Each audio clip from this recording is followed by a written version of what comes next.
Hey, what's up everybody? Welcome back to another reaction. Today we have a new one, a Frostpunk song. I don't really know Frostpunk at all. I've seen the name float around and I think it's a survival game, but I've never even seen anything from this title at all. But Mod Nicotic and my executive producers wanted me to get to this song and told me it was kind of like a boss theme of sorts, purely because the boss is basically the giant, terrifying blizzard that you're in, which is kind of sick, especially in like a survival game. Again, I don't know much about it, but that sounds pretty badass, so I have high hopes for this one. Hopefully they are not squandered, so without further ado, let's go!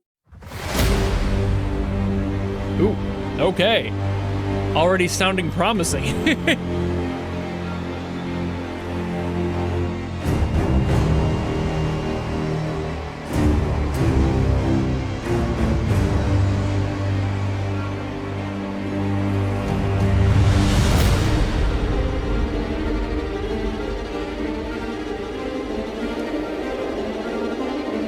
How the wind in the sound design already.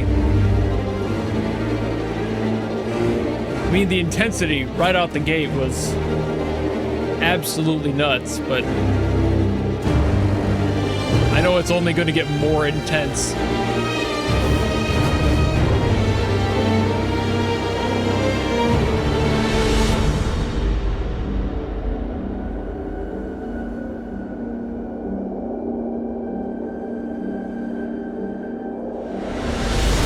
That little calm before the storm there, too.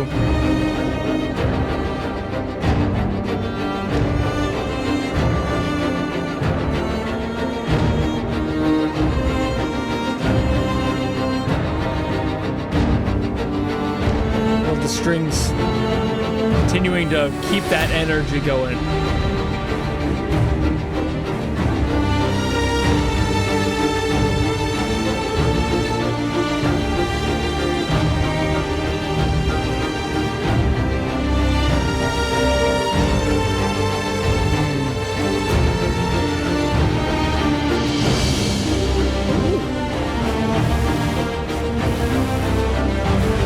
You know, this is very much giving like Ace Combat to me.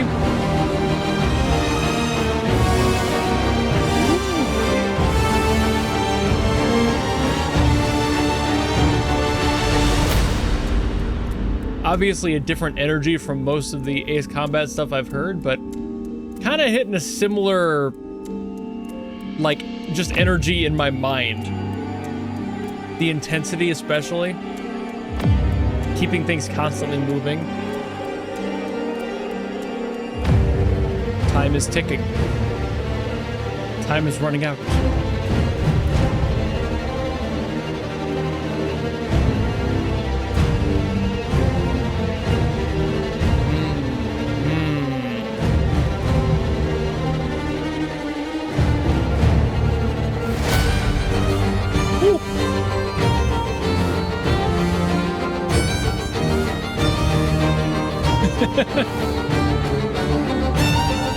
I love the use of strings in here. I mean, of course you're going to use strings for like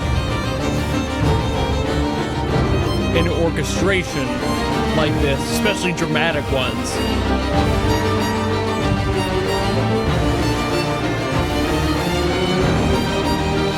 But it's keeping that frailty in the song. Like, it might be a blizzard, but there's still something inherently light about it.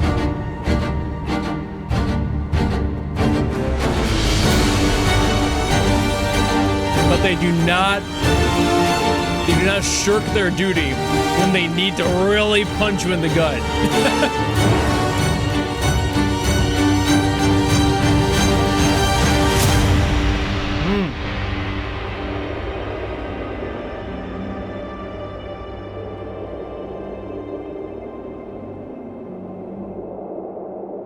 Ending with more of that wind sound effect, just kind of, there's nothing left.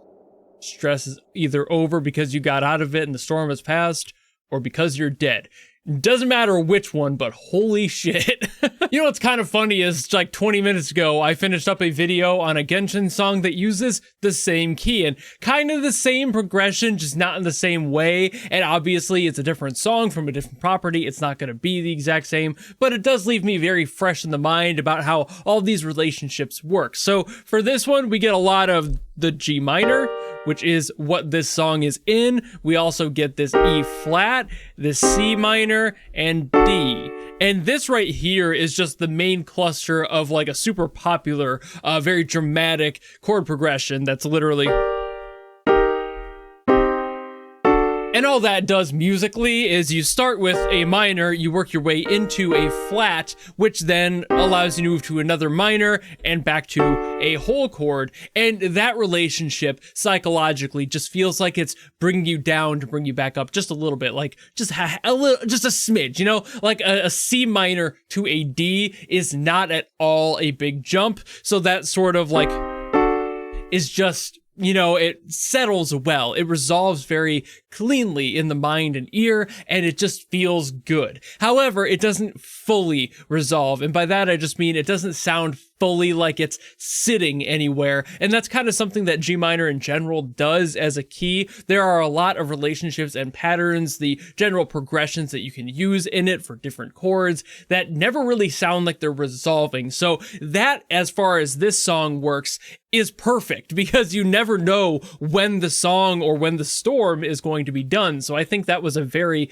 clever usage of this, having all of those chords in there, all of these relationships that never really feel like it's done, because you never really know. Even when the song ends here, it ends back on that G minor. So it's just like, ooh, you know, like, okay, so are we done? Are we starting back at square one, or is this storm actually through? These are all questions that we're being left with subconsciously, and I fucking love that. They do throw in a B flat in there. It might be up here instead, but that's kind of just used as a bridge chord for other moments. There is like the F in there too. Like they do have stuff going on here. It's not like it's just this progression at all. There are other positions that they do hold, but rarely do they feel like they're actually going to finalize the thought. Like, for example, that B flat in there, it just kind of goes up from that,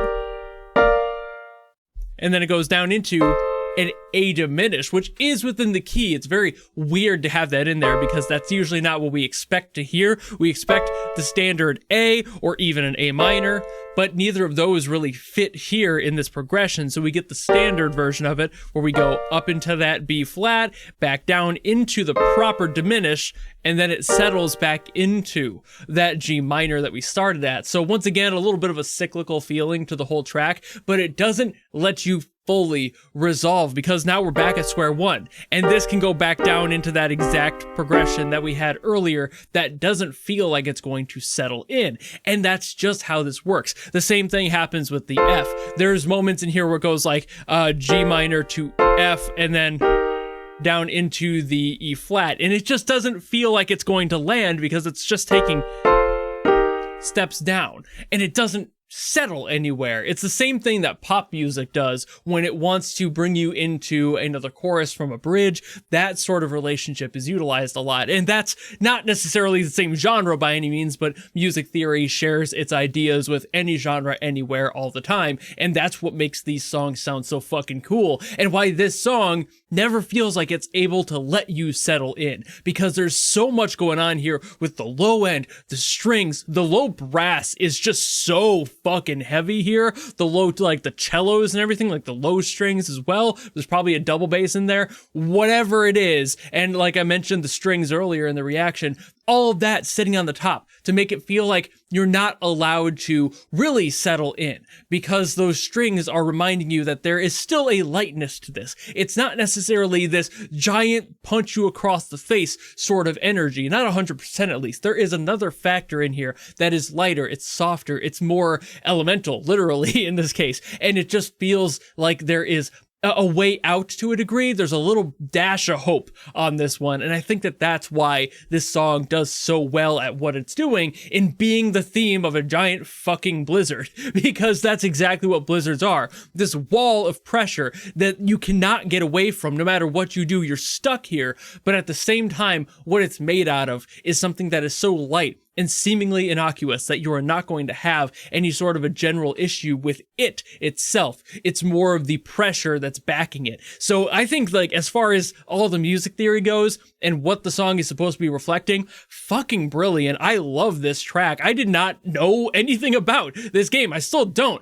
And I'm sitting here just like, man, this is what they've been hiding from me. How many other games are out there that I've heard of in passing and haven't heard any songs from that are this fucking beautiful with their soundtracks and their meaning and their intent behind the music? Because that's something that I've always loved, and I will always love the intent behind music and what it means. If not specifically to me, but to literally everybody, what it's supposed to convey in the track. And that's what this one's doing. It makes the perfect theme for a giant blizzard that is supposed to ruin you and make you feel like there is no way out, but at the same time make you realize that there is still a beauty to it, all things considered, even though you don't want to admit it in that moment. I think that's just fucking gorgeous. But I think that's about all I gotta say on this one, so thank you all so very much for watching. If you want me to get to something else from Frostpunk, by all means, drop in the comments below, and I will do my best as always to get to those. Or if you want to guarantee something from me, much like Mod did for this one, you can always go to my Patreon or my YouTube memberships, where there is a tier that will force me to listen to whatever you want. It doesn't matter who it's by, what it's from, if it's good or bad, none of that matters. That's why it's a guarantee. But if you don't want to do any of that, and you just want to follow me and support me for more stuff coming in the future,